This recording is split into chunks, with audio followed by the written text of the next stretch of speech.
Now, last Wednesday, we heard the shocking news that Lady Gaga's dog water was shot in the chest so that the criminals could abduct two of her French bulldogs. Thankfully, the dog walker is now recovering in hospital, and over the weekend, Lady Gaga's stolen dogs were returned home. Dog napping has become a huge issue, with puppy sales booming in lockdown. It's estimated that 10 dogs are stolen every day in the UK. Well, 3 weeks ago, Allison McCulloch was left devastated when her beloved 9-month-old Cocker Spaniel Nancy was stolen from her garden. Despite desperately searching, Nancy hasn't been seen since. Well, Alison joins us now to share her story. Good morning. And someone who's also been through the pain of having their dog stolen is Debbie Matthews. So back in 2006, Debbie launched an appeal on GMTV alongside her father, the late Sir Bruce Forsyth, after her dogs, Widget and Gizmo, were stolen from her car. Well, thankfully, Debbie was later reunited with her dogs, but she's since dedicated her life to preventing dog theft. So, good morning to both of you. Debbie, we'll come to you in just a moment, but I wanted to start with Alison, first of all. So, firstly, I'm so sorry. This must be all very, very fresh in your head at the moment, and I know the impact this has on your family, but just explain what happened. I went out to go to the dentist. I left the dogs in the garden with the door open so they could go in and out. And when I came back, she was gone. Could she have escaped? So, no way. Every other dog would have been out if there was an escape route. The garden's very secure. She was just gone. She disappeared totally. So she's chipped, she's got a microchip. You went to the police. What did they say? They said it was a crime. They gave me a crime number. They're looking into it. This sort of thing is going on a lot. What has it done to you? It just consumes you. Looking for her, following up leads. I've had prank phone calls, people asking for money, saying they have her. Social media. I mean, my screen time, it said, was up 90% on the previous week. So I'm just looking and looking and looking. So when you say you've had these suspicious calls, this is from somebody ringing up saying they have your dog and they'll leave her somewhere secure if you transfer funds into their account? Yes. Wow. And you don't believe those people to actually be the person that's taken them? You think that this is a scam? Yes. The people from Dog Lost said this is a regular occurrence. So they're trying to get money out of desperate people because, you know, they know people will do anything to get their pets back. Well, you were contacted by a member of the public who pointed out that a dog was being advertised looking like Nancy. Yes. Basically, 3 o'clock in the morning, my phone pinged, and it was a lady saying she sent me a copy of an advert on a well-known pet selling site. Could this be your dog? It was a very poor picture, but there was a mark on the dog's nose that I thought it could be her. So my daughter-in-law sent a message saying, you know, I'm interested in buying this dog because we'd have paid the money to buy her back. Sent a few messages, nothing.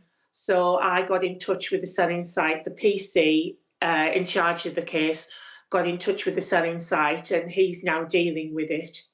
We've got a statement from Thames Valley Police who said police are still investigating this incident where a dog was stolen in a burglary that was reported to the force on the 8th of February. We do have some lines of inquiry, but would urge anybody who believes they know the whereabouts of Nancy or believe that they may have been offered her to please make contact with Thames Valley Police. And all we can hope is that somebody comes forward for that, because I know it devastates an entire family when something like this happened.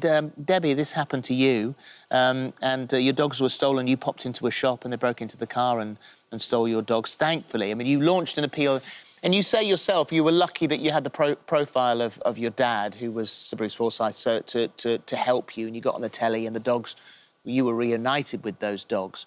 But how do you know, how did they get returned? Where did they come from? Well, we did the live appeal on GMTV one morning, and we just had the pictures of the dogs up in front of us. And the man who'd bought Widget was watching. He'd bought Widget in a livestock market in Southall.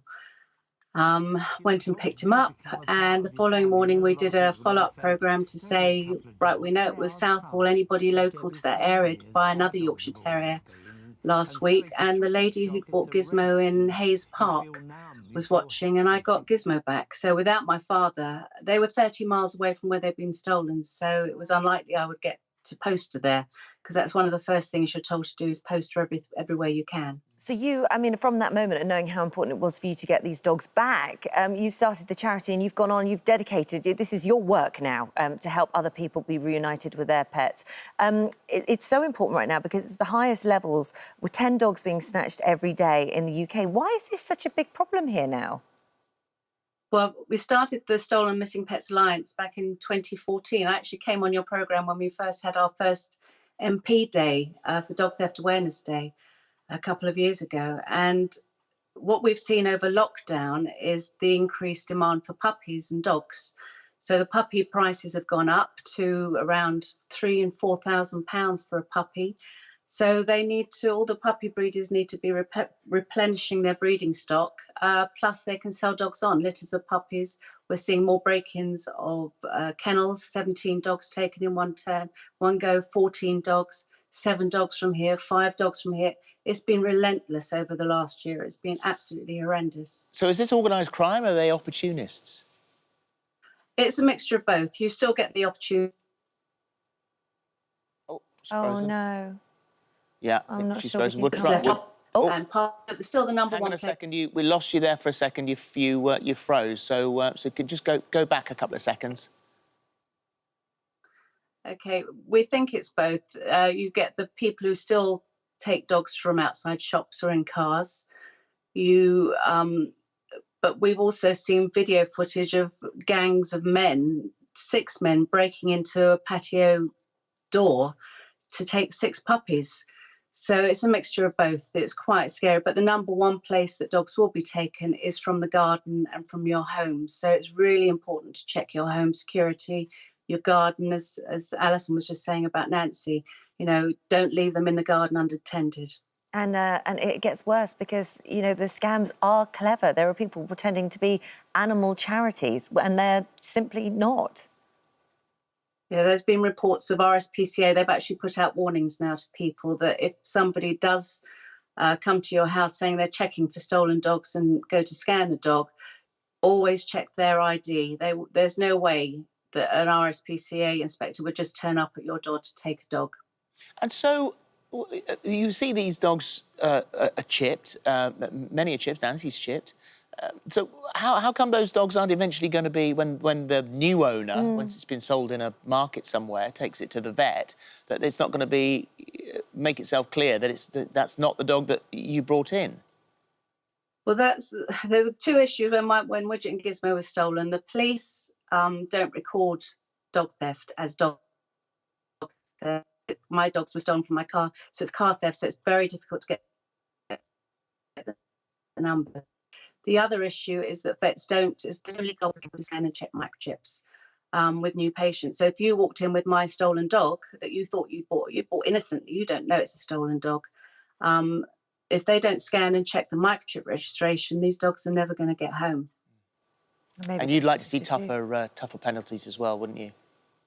Yes, well, at the moment, as I said, our dogs are property in law. So because they're seen as second-hand goods and their value is placed at under £500, a thief will only get a £250 fine. And although DEFRA say there's a 7-year sentence, custodial sentence there isn't, because of the way the law is written. Something needs to change, doesn't it? Thank you for coming in today and highlighting that. And Alison, I can only hope that Nancy finds her way back to you as soon as possible. There she is. If you've seen that dog, if you know the whereabouts of that dog, if you have that dog and you want to anonymously let somebody know, then get in touch. There she is. Thank you. Thank you.